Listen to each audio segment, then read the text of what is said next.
right, we're back.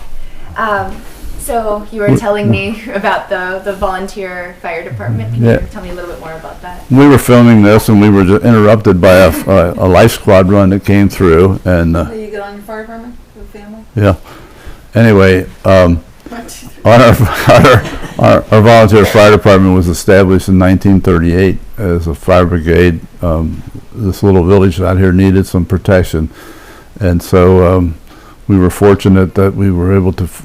I was a baby then, but I wasn't even born in '38. But anyway, we formed the fire department, and the fire department is still an all-volunteer fire department. We're the only all-volunteer fire department, unpaid volunteer fire department in this whole part of Ohio. There's very few in the whole state left anymore. We're very proud of it. I serve as an assistant chief and have put in over 40 years. My wife does all our reporting. My oldest son is a division chief in charge of the fire service. He's an engineer also for his vice president of his company. And my middle son is not a member of the fire department. He's a physician, and he just didn't have any time. And he has 7 children, but he's done anything that favors that we've asked him to do. My youngest son is a retired deputy chief, division chief. He was our EMS chief, and he's retired from that and went ahead and he had got hurt, and he basically had to retire after 25 years, I think. And then I have a granddaughter that is a member, and her husband is one of our fire captains, and my grandson that's in med school was a member.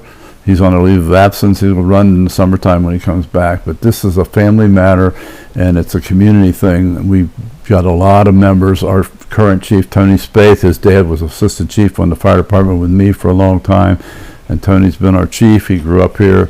It's just like the rest of Greenhills. It's a labor of love. We still run fire and EMS. We also run a lot of fire and EMS with other departments surrounding us here. We're members of the Midwest Chiefs Consortium, which is 8 departments, and so we all help each other out, but we're the only ones that don't get paid.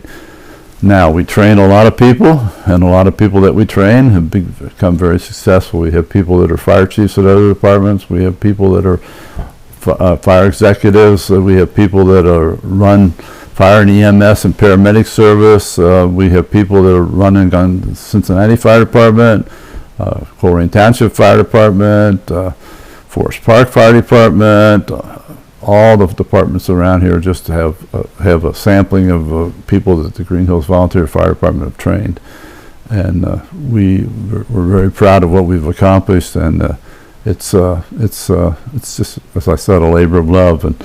And the people don't realize, I think, a lot of times how much value they get out of this. Nobody gets a penny.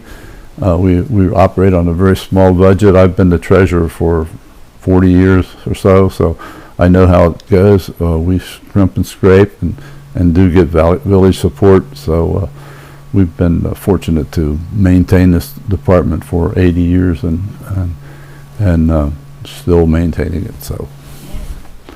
We'll get off of that little part after we were interrupted by a fire run and go back to the rest of it. Everything's good. Great. So Greenhills was a planned community, the city of the future, and some might say it was founded on socialist principles or socialist elements. Do you think that played a role in people's daily lives, or there was an awareness of that at all? No, I don't think so. You don't think so? No. I think that the educated, in some respects, had an awareness of that. Mm-hmm. But I'm saying that the normal family, like my parents and that, I don't think they did. Just living their lives. I did meet Eleanor Roosevelt's one of the daughters. I was giving a speech in Chicago with the other 2 communities on these planned communities, Greenbelt, Maryland, and Greendale, Wisconsin, of which I visited both of them. And one of the Roosevelt daughters was an executive with Boeing in Chicago, and she came there, and I invited her to come to Greenhills because her grandmother's only place that she didn't visit of the communities that the Roosevelts, that she basically, Eleanor Roosevelt basically spearheaded, was Greenhills. She got as far as Hamilton, Ohio on a train tour, and they were running late and the train was going to have to leave, so she didn't have a time to get down to Greenhills to see what we've done down here. Anyone on air back to front? Anyway,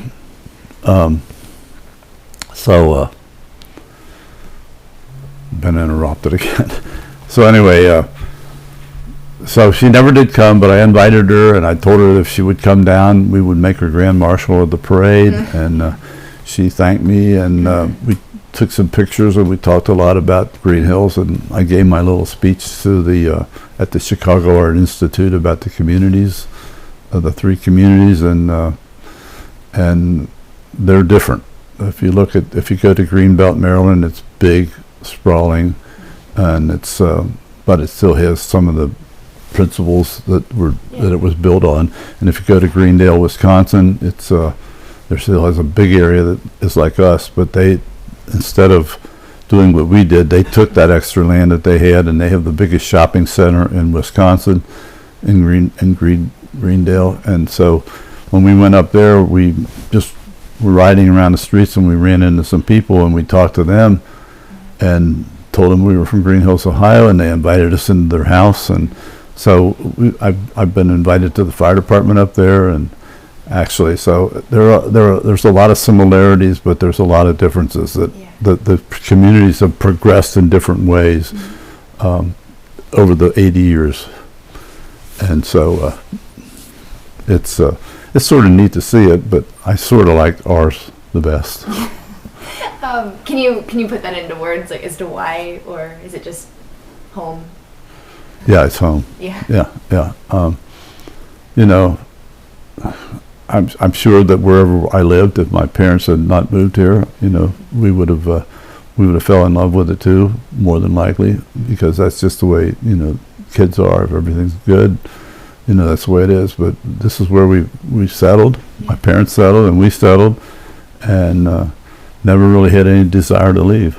I had in my working opportunities, I've had a lot of opportunities to relocate. I was asked to relocate once to Kansas City, and with a company, and I didn't do it. And so, you know, I have everything here that I want. My family's here, and my wife and I love it, and we've been involved with it, and so